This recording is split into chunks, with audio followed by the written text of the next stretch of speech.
Welcome. My name is Stan Husted, and for the first part of my career I was a teacher, and I worked very hard at being a very good teacher. Then I left teaching, not really the teaching field, but the teaching vocation, and became a radio broadcaster. And I really enjoyed that. I worked all around the world with organizations like Trans World Radio. I was taught and trained by the BBC in London, did occasional commentary for the powerful radio voice of the Netherlands, and have kept at it from time to time in various places, using the abilities and the skills and hopefully the knowledge that I have to help make radio and television a better experience. Hopefully not only one that's entertaining, but sometimes educational, but always helpful and informative. And for the last 20-some years, I have included with that in my portfolio, I am a business performance coach. I've written books, written many articles, traveled around the world, helping people build their business, perhaps start their own business, particularly how to market and create more clients and customers for that business, and then how they could teach others to, in effect, take over and make the business more successful. That's what I've done. And now, as this stage in my life, I'm getting into something that I knew was going to change the world the first time I saw it. When I first met that iPad, now I had a computer. I was one of the early adopters. When I heard of the iPad, I said, what's that all about? But as soon as I saw it, I said, this will change the world, because now people can use their computer anywhere they want, any place they want, any time they want. And it's going to change things. Well, of course it has. And then, of course, with the advent of the smartphone, with something like this, which is essentially your iPad in a little smaller detail, along with the phone that goes with it, what we have now is a person carries a computer. Now, many years ago when I was in college, I helped to build some of the most powerful computers in the world. Huge machines that were in these big buildings.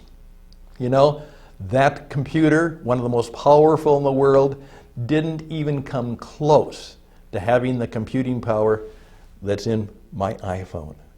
That's how the world has changed profoundly. And because of that, now I can teach online. What I used to do in broadcasting, which is to reach thousands of people, maybe even hundreds of thousands of people. Occasionally, they said, maybe there might be 1 million people listening around the world to what I had to say and the music that I was going to play.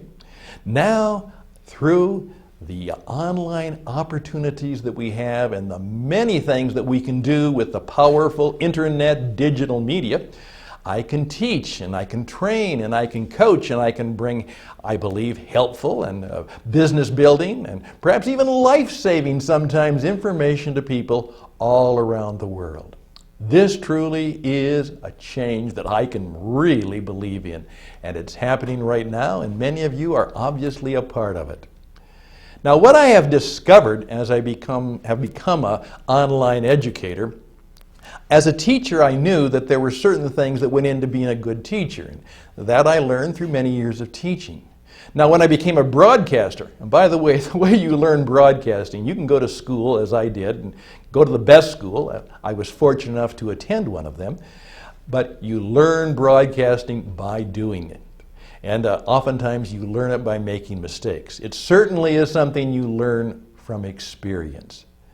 And then, putting those two together, I am now discovering that I could be a better online teacher and educator if I would start to use some of the things I learned in radio and television, in media, in the broadcasting arts, as we call it.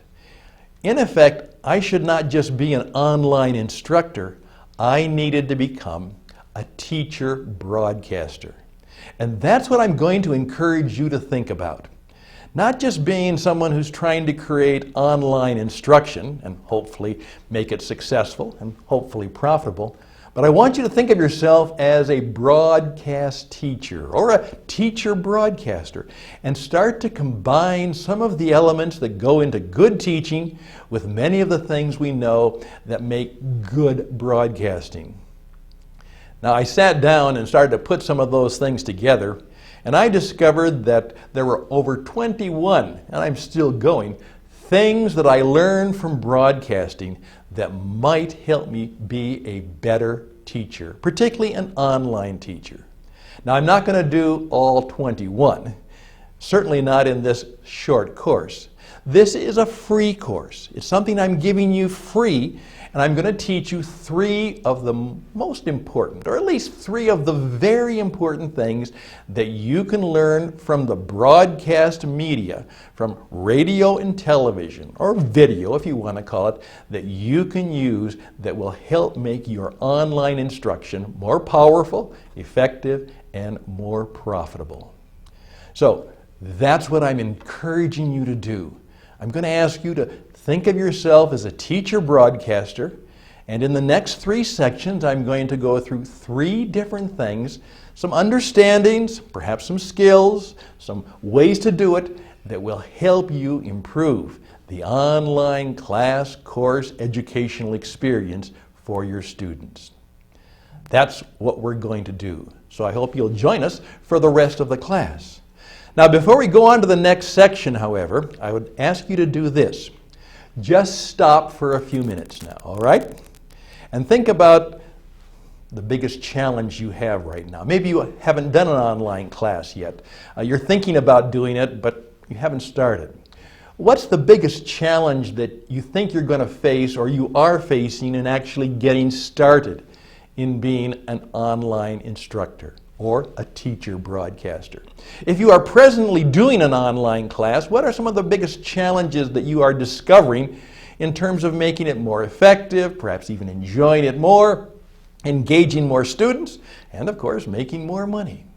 What is the biggest challenge that you have? I'd like you to think about that, perhaps even write it down, and then as we go through the next few minutes of instruction, think about how some of the things we learn might help you to deal with that big challenge that you have. So, that's what we're all about. Now, our next section will tell you that it's really not about your course as much as you think it is. It's not about your content as much as you'd like to believe it is. In effect, you will discover that when it comes to the radio and television, the performing arts, in online education, you are the message. That's next.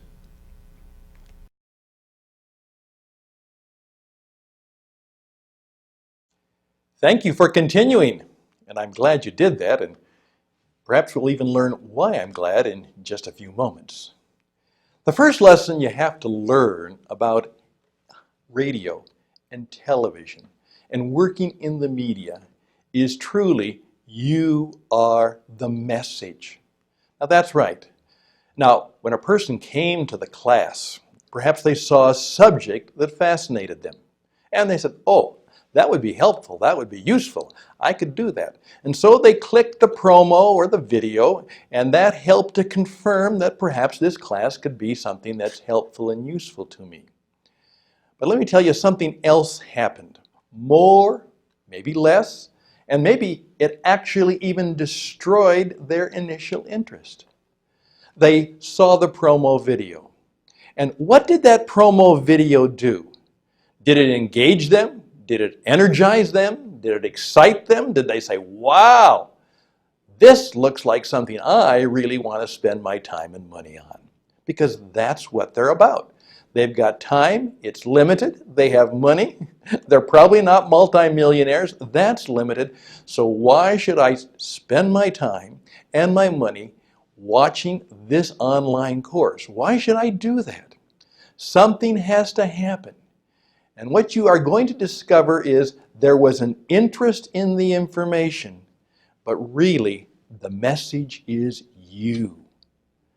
What they're going to learn is you and what you love, what you care about, and what you know. And more you will discover that you are the reason people come to a class. You are the reason they continue to subscribe. You are the reason they continue to perhaps buy other classes and courses. I remember an interesting experience when I was teaching in high school one time. It was the start of a new term, and I was walking behind a group of some of my past students. They didn't know I was there. I was going to one of the classrooms, and I was just behind them. And they didn't know I was there. And of course, the students were talking about some of the classes that they had and some of the courses. And since I was primarily in the field of philosophy and history and education, I taught a number of classes in that. One of the young women said to her friend, I don't know what the subject is, but this guy named Hustad, Mr. Hustad is the teacher. And her friend turned to her and says, it doesn't matter what they call it. Let me tell you, the class is Hustad. And I had to smile. And I guess she was right. Because what she was saying is, yeah, that's the class and that's the course, and it could be Russian history, it could be philosophy, it could be Western civilization. But you know what? What you're really going to get is the point of view and the perspectives and the ideas that come from Stan Hustad. She was saying he really is the message as much as the subject that he might be teaching. And that is vital. In radio and television, it's about people. It's about how they provide that experience. It's not just the information. They could get information from a book, but a book can be boring, a book can be hard, a book takes time, and perhaps they don't read well or they don't enjoy reading. What do they do then? Well, then what they're looking for is they're looking for somebody who will not just instruct them in the information, but somebody who will come alongside and make it an experience. I one time had someone do this. She was very kind and she was very nice, but she'd gone to one of my presentations and she took just a whole bunch of notes. She was a very good student and very affirming, said it was wonderful. She learned a lot of stuff from it, and she said that I think I'm going to try and teach this to my people. I said, great, good idea. Well, she came back and she called me a week or two later and she said, Stan, it didn't go very well. And I said, what happened? She said, well, I taught exactly the same stuff you did. But there didn't really seem to be that kind of response to it. It certainly didn't go as well as your class did. What's the problem? I said, very simply. First of all, that information didn't come from you. It came from me. And you can't be me. You have to be you, and the information has to come truly from you. See, you can't duplicate me. I'm part of the message. It goes along with that. Years ago, and it's still somewhat controversial, the philosopher Marshall McLuhan made the comment, you are the message, by saying this. The message is the medium is the message. And what he was saying is the radio itself, the television itself, the internet itself, the very media that people use truly impacts, shapes, changes, and forms the message. And let me tell you, once you're involved in radio and television, which is what you are right now in online education, it's a lot about personality. That's why you have people. That's why how they perform is important. Now, some of you are a little bit upset because some of the online classes and courses are now asking you to do more videos like this, what we call in the business a talking head video. And say, well, I don't want that. I don't like how I look on television. Well, hey, I've got a face made for radio, as I used to say. I'm not particularly sure that I like how I look on the screen, particularly on the big screens, you know, and make my head shines and things like that. But here's the case, is that's what is important. People want to be not just in terms of the information, they want a relationship. They're used to having people in front of them, talking to them, engaging them. In effect, once it's on the screen, people expect it to be entertaining. That's right. They go to a screen, whether it's a computer screen, a TV screen, whether it is a big screen, they are usually looking for entertainment. And so the information they have has to be presented in an entertaining, informative way. I used to say that part of my job as a radio broadcaster is to make people smile, make them chuckle, make them enjoy it. That's what they were looking for. If I was doing a music program, or if I was doing a news program, or if I was doing a little more serious commentary, there had to be something about it where they found the very presentation something appealing to them. I learned a lesson a number of years ago. I had people quite often say to me, "Oh, Stan, I love your show. I love your program. I love to listen to you." I used to make this mistake. I would say to them, what particular things do you like, or what particular program have you heard that you liked recently? And they would get embarrassed because they really couldn't remember particularly the information that had been appealing to them, but they knew that they enjoyed the experience of listening to me, perhaps bantering with me, talking back to me. The very fact that I was a human being shown to them, someone that they could relate to, made whatever information more engaging and more useful. And now this is changing. Here's again part of the reason why they're asking you to do a little more of the talking head. Now, if you just do screen flow and graphics and charts, that might be nice if somebody has a 21-inch video monitor sitting in front of them. But right now, many of them have a 13-inch, or a 15-inch, or a 3-inch, or a 2-inch. So how are they going to take your class, enjoy your course, if they can't read the information that is coming across on the small screen? So what I'm hoping to do is, no matter whether you are actually listening to this on your smartphone as it sits in the car next to you, or whether you're watching it on a big screen monitor, that the energy, the information is there, is helpful, is useful, and engaging to you. What I also learned in media is that whenever you're presenting, you really have to be on. You do a 3-hour radio shot. That's a day's worth of work, because you have to prepare, you have to be ready. As I tell people, when you were on the radio, and I used to teach people how to be on the radio. By the way, I'm going to teach you if you want to in one of my other courses. It's energy. You've got to be ready. You have to have your game face on. When I would sit there in the studio waiting for that clock to time down to the program, the red light would go on, the producer would give me this, I had to be ready, fully charged up, engaged, ready to go, because the quality of my presentation was oftentimes very dependent on the amount of energy and personality and connectedness, even the smile. By the way, that was very important. You know what I also used to do? I used to always sit down and say, this is the one person I'm trying to talk to today. And I would almost have a visual image. Sometimes I would actually get a real picture of the person that I was thinking about that night or that day for the program I'm doing. We used to say, if you try and reach everybody with everything, you reach nobody with nothing. But if you try and reach one person with something very specific and useful to them, oftentimes, then you'll reach many people with many good things. That's the deal. Now, I know this is a little bit challenging to some of you because you're a little bit shy, you're a little bit introverted, and you don't want to be the message. You want your information to be the message. Work at it. You have to. By the way, if you know anything about personality, I am introverted off the map. I am extremely shy as a person.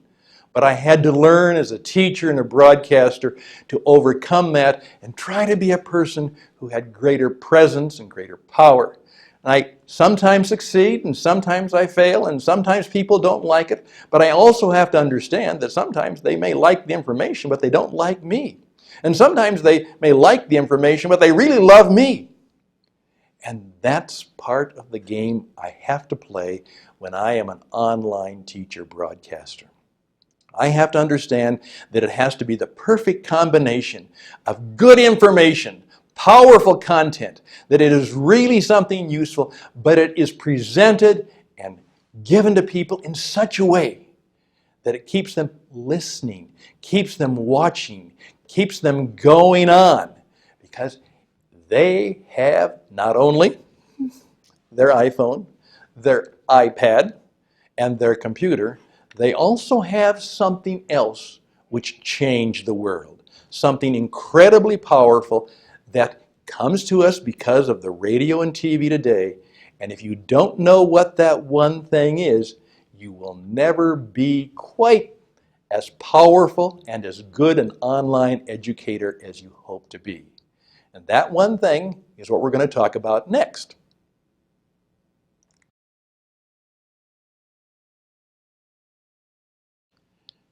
Greetings, and I'm glad you came back. And as I said before, I'm glad you did, because you didn't have to do that, did you? That's right, and that's very important to know when you're doing online education, particularly if you understand one of the great broadcasting principles. This is something I had to know and something I had to deal with every day. In fact, some would say almost every program, maybe even every minute of the programming and broadcasting day. And that was very simple. Those people could leave any time they wanted to. Now, when I'm teaching in front of a classroom, most of the kids who are there, or later on when I taught in college, they're not kids, they're students, young adults. Once they're in the class, they're kind of there, without embarrassing themselves or perhaps embarrassing me. They have to go through that. And you're in board meetings, you're in office meetings. There are a number of situations where you just can't quit, get up and leave and walk out. But no such thing is true when it comes to listening to the radio or watching television. For the most part, you can get up and leave anytime you want. That's because this changed the world. That's right. Its invention a number of years ago changed the world. Now, you might call it a remote. Those of us in broadcasting simply knew it as a message selector. It was also a way for people, and I won't use the term, but where they are telling us where we could go or what we could do with our program or with what our show was. They could get up anytime and leave whenever they wanted to. They didn't have to be nice or courteous. They could click and switch anytime they wanted. Now, actually, in the early days of television, that wasn't the case. And you may remember this if you're a little bit older, that to change the channel on the television, you literally had to get up and walk over to the television and you had to turn the switch. TV producers and broadcasters knew that, and so oftentimes what they would do in the evening, they would have a real competition to see who could have the best evening news program on, and then after the evening news program have a entertaining show, because they knew this could happen.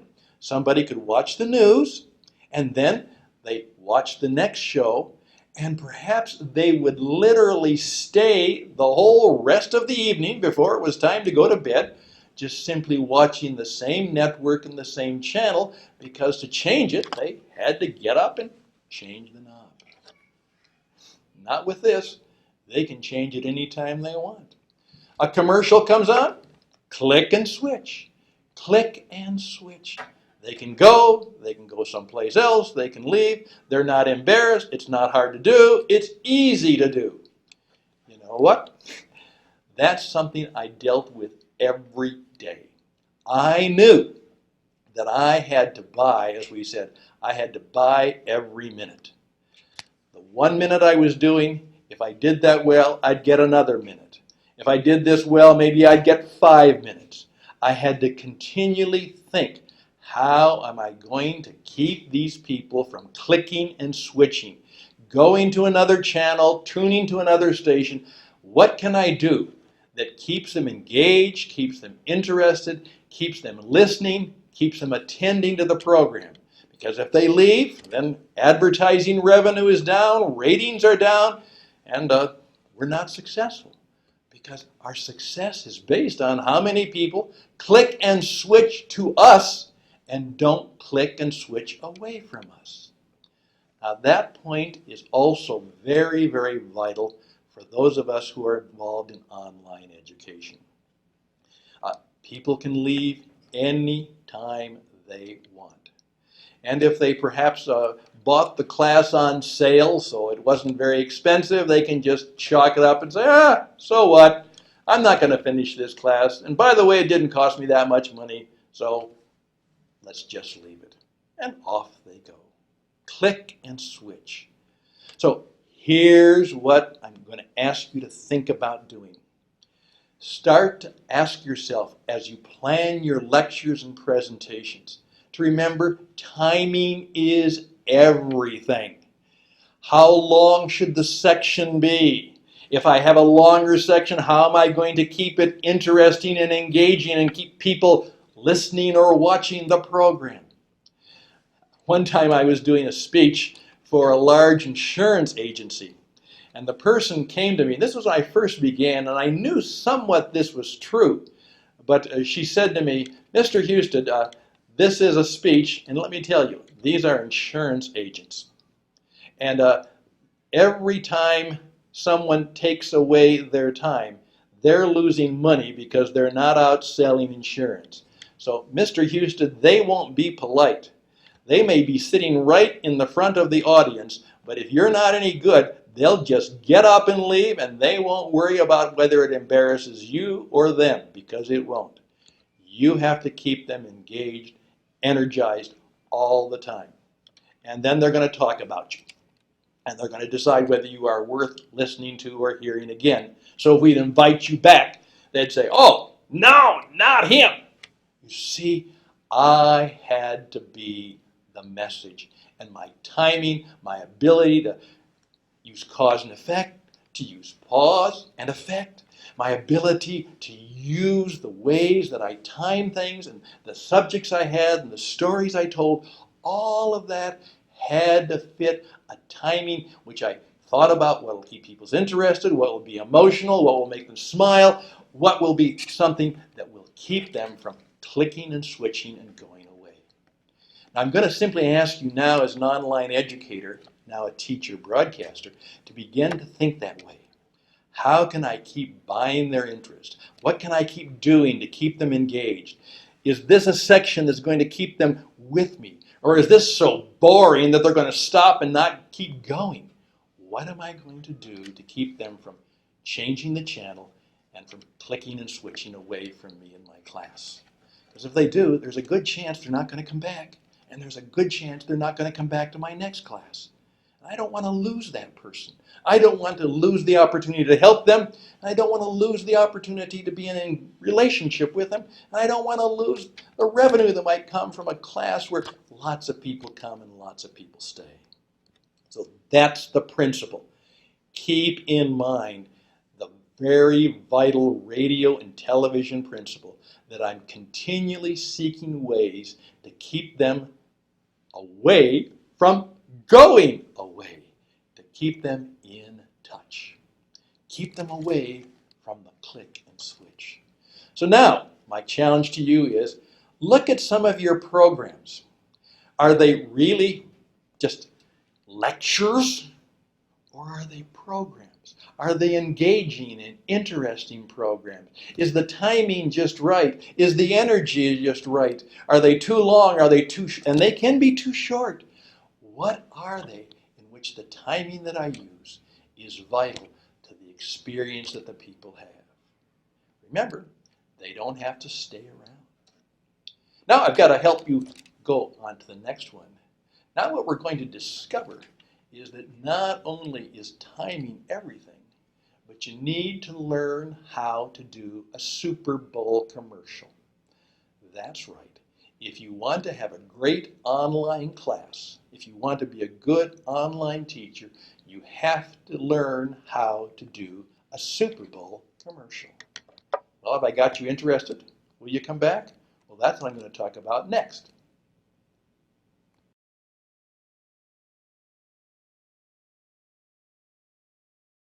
Well, I say it again because you're learning it. I'm really glad you came back, because you didn't have to, did you? You could have left. Well, today I'm going to talk about the Super Bowl commercial. That's something that you will learn in broadcasting. You may not call it the Super Bowl commercial, but you have to learn how to do it. In fact, when I was in broadcasting school, one of the things that they emphasized profoundly, that they made a point of, and they drilled it into us, and we had to spend almost 14 weeks doing it. And here's what they told us, and here's what they taught us. They said, and the guy said to me, Stan, you think your job on radio is to be a star, to be entertaining, to be fun, unique, and perhaps have the girls chase you around because you're a radio star. He says, no, Mr. Husted, you have one goal. Your goal is to help the man who runs that radio station, the man or woman who owns that show, to make more money. That's your job. This is a commercial business operation, and unless that radio program helps that person make more money, it doesn't matter what you do or how good you are. So we had to learn the art of the commercial.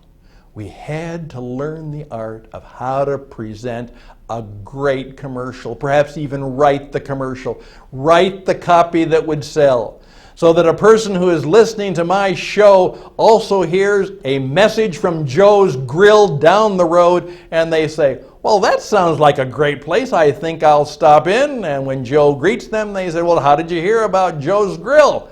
And he said, oh, that's what I was listening to Stan Husted on the radio, and it sounded like it might be an interesting place. And Joe says, that's great. And so when he gets the invoice for those commercials, he'll feel better because he remembers that somebody actually came into his shop because of what they heard on the radio. That was what it was all about. You had to be there in such a way that people found value in what you did, and they kept advertising on your program. They kept paying you for doing the program, and the clients and customers kept coming to the advertisers, and the advertisers kept paying the radio station, and the radio station would pay me. That was the deal. So that's why they said you have to learn how to do commercial copy, and you have to do the same thing. Now, one of the best exercises that I can give you is simply this.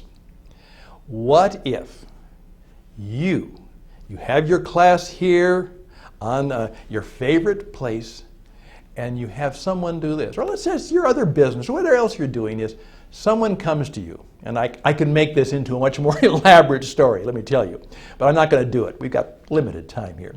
Is someone has spent the $4 to $5 million to buy you a 60-second commercial on the Super Bowl, the American prime time football TV show.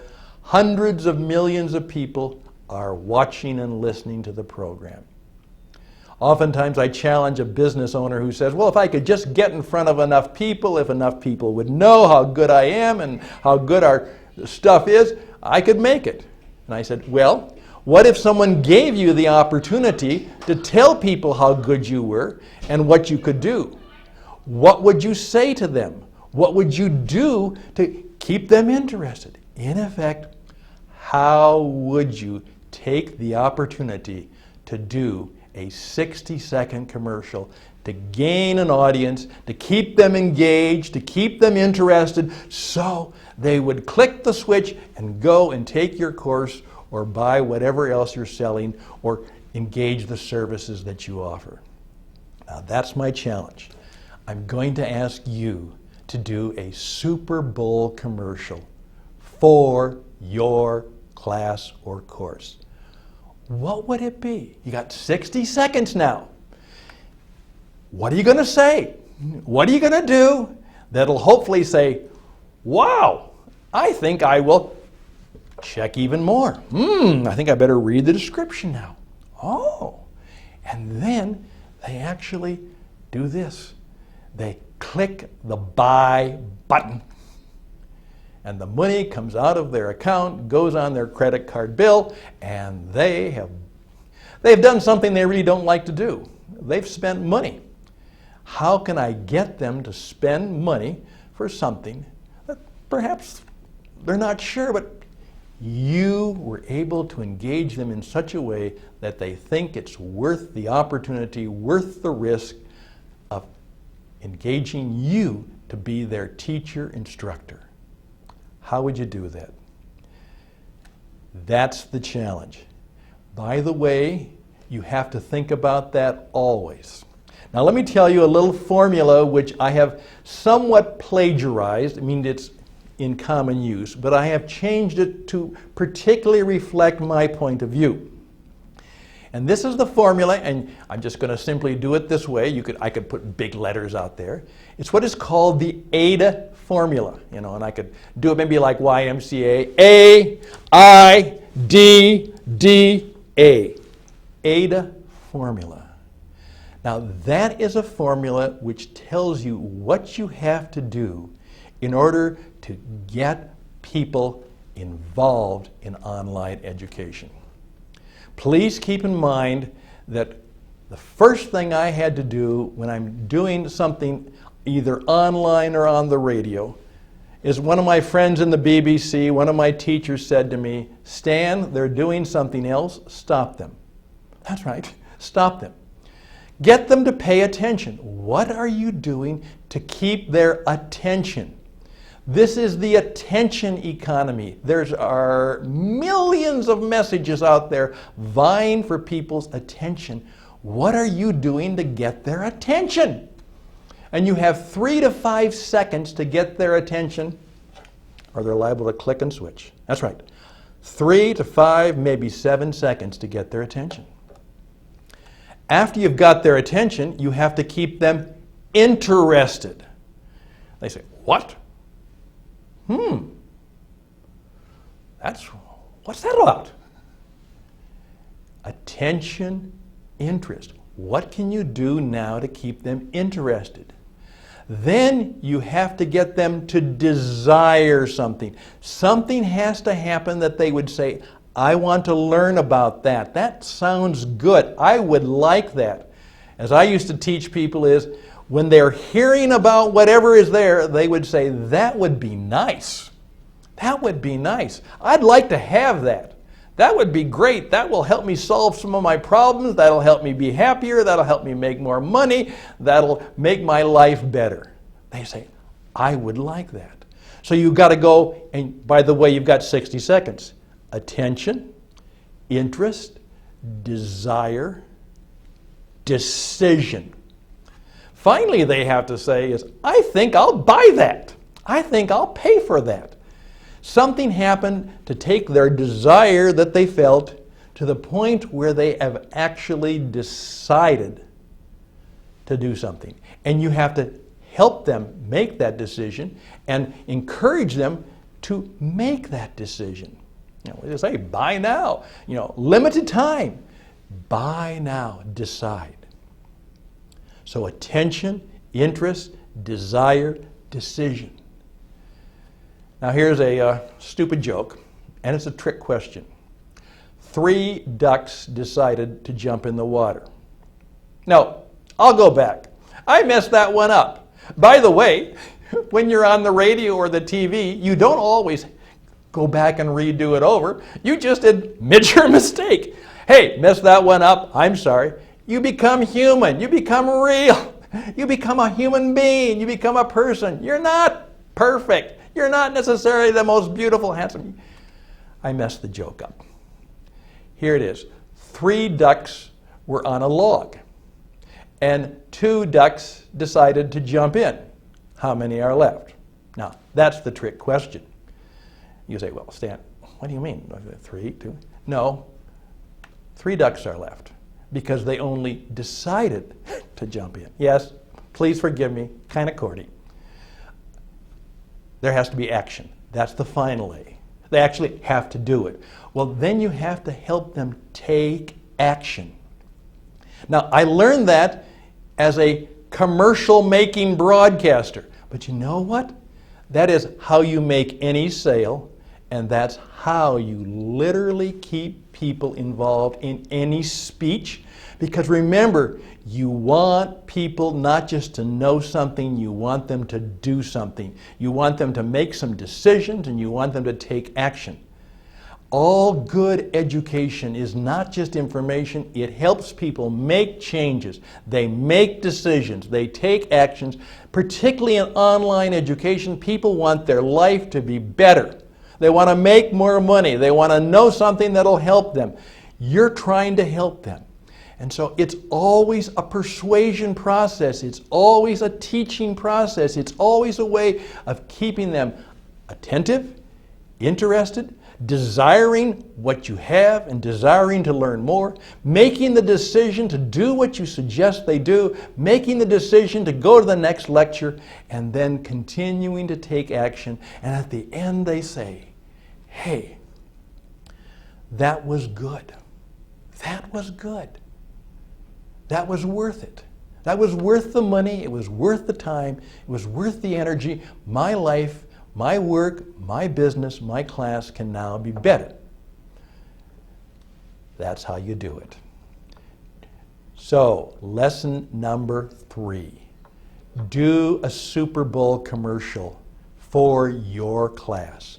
And then keep remembering that you are always working the same formula in your class. Attention, interest, desire, decision, action. Well, thank you. Those are the 3. Now there's a lot more, and I'll tell you more about that at the end of the show. And that's next.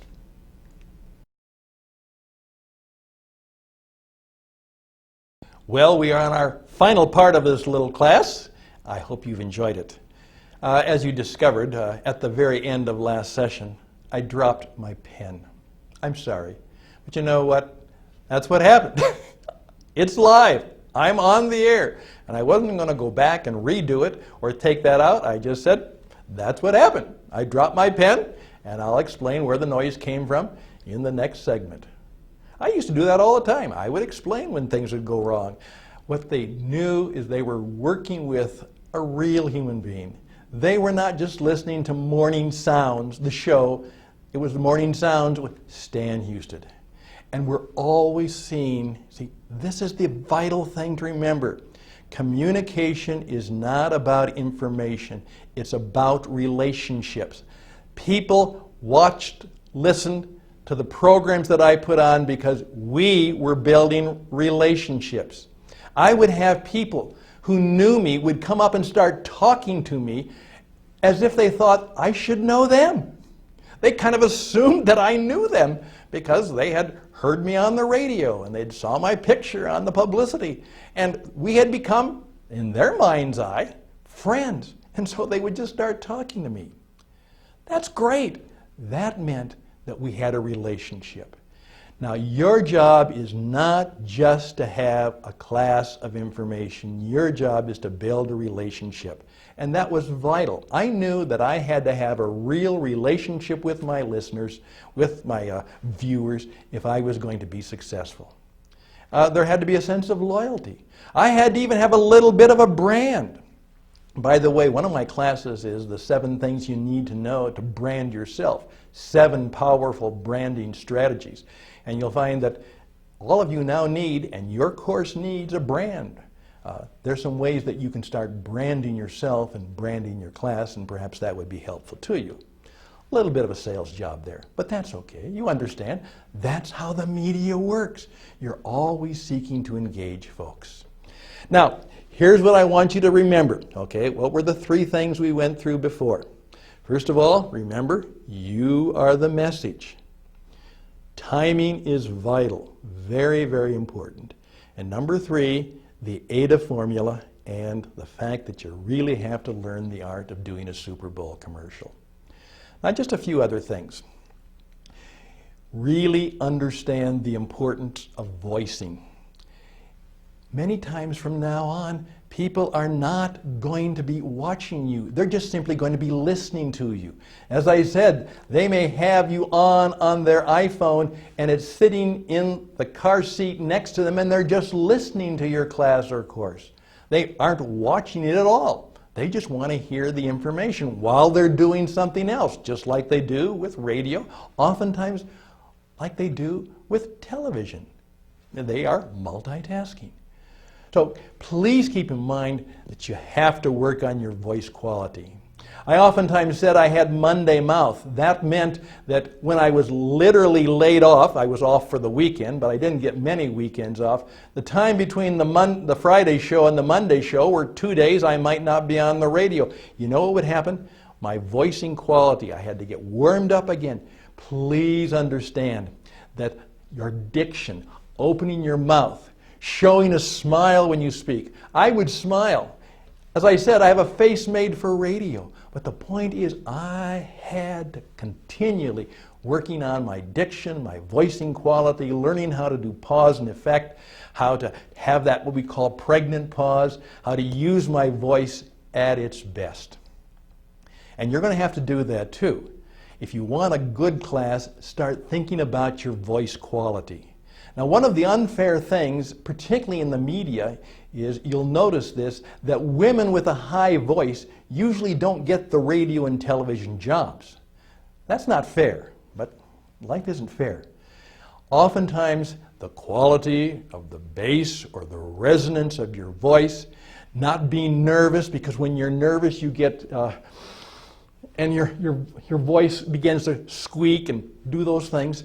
Please understand that if you have a little problem with voicing, get a little coaching on that. I'd be glad to help you work on some of your voice quality if that would help, because voicing is vital whenever the media is being used. It's what they hear. By the way, we have now discovered that hearing is really how people learn. We think it's by seeing, but the thing that really helps them learn is, in effect, that the part of the brain that responds to action and information is mostly triggered by hearing.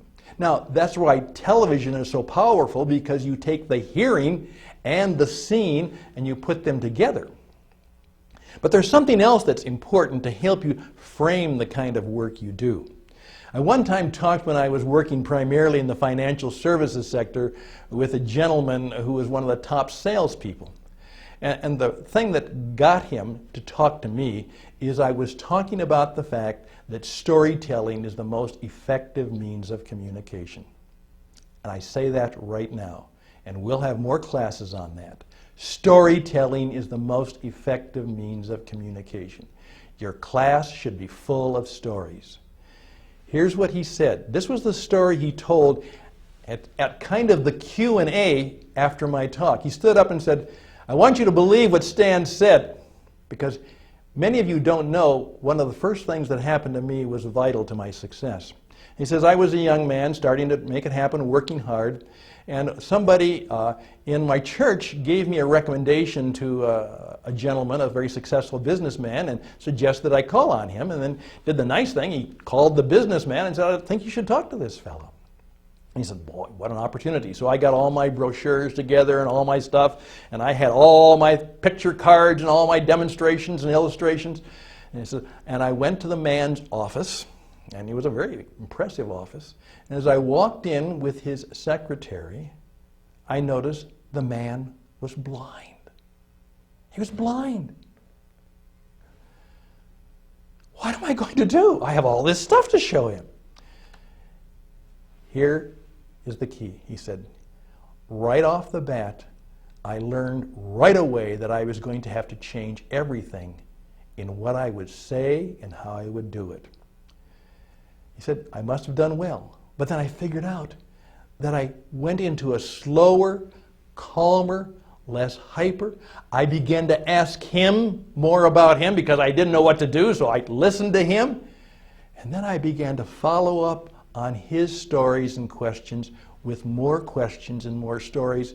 And I found that all of that fancy stuff that I had there laying on the table to show him didn't make a bit of difference.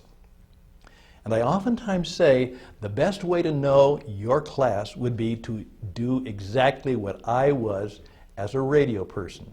I oftentimes said, I was a blind man talking to a blind man. I was a blind man talking to a blind woman. Because we couldn't see each other. We both were blind. How do we communicate when neither one of us can see the things we have, use any of the body language or any of the expression? We simply have our voice, we have our tone, we have our stories, and we have our ability to be the voice. I'm going to encourage you to remember that. It's very, very vital.